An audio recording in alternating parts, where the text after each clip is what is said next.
Hamish Henderson was Scotland's foremost folklorist, as well as a major poet.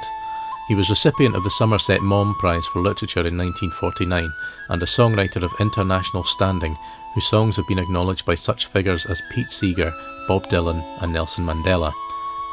Born in Blairgowrie in 1919, Hamish was an intelligence officer during the Second World War, and remarkably personally oversaw the radio broadcast of the surrender of Italy.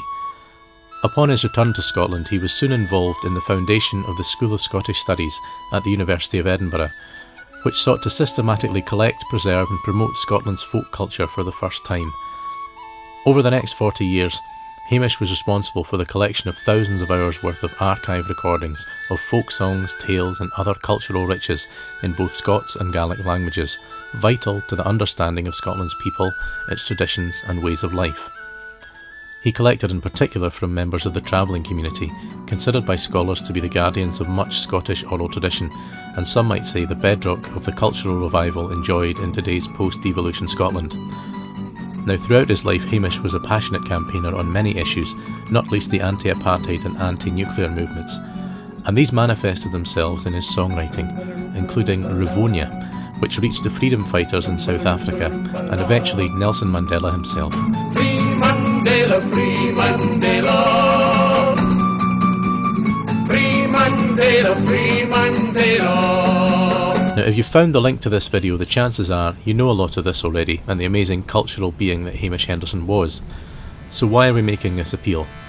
Well, Hamish died in 2002 at the age of 82, and since that time his personal archive of letters, manuscripts and other papers has remained with his family.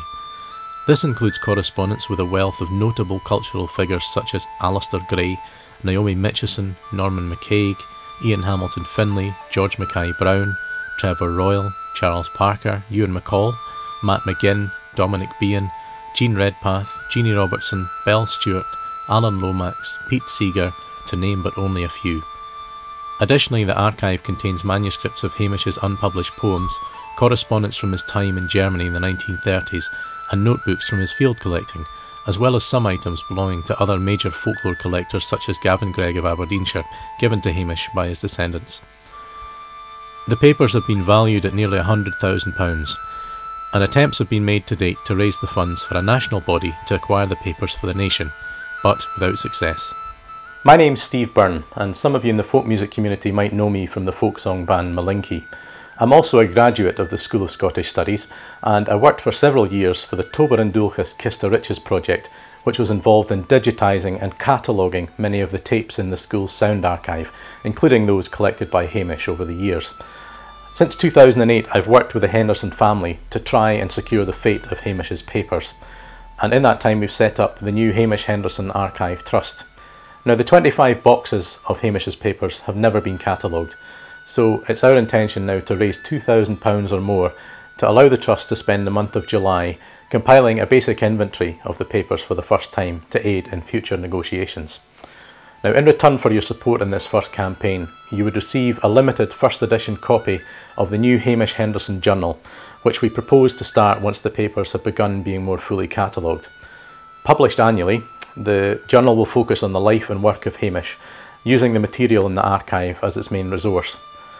Hamish's contemporaries have long had their papers committed to the national record, and it's now an embarrassment that a culturally unique figure like Hamish, champion of our folk culture, has had to wait so long. So with your help, we can bring that wait to an end, give Hamish his rightful place, and take our next step on the road to securing these vitally important papers for Scotland, and for the benefit of future generations.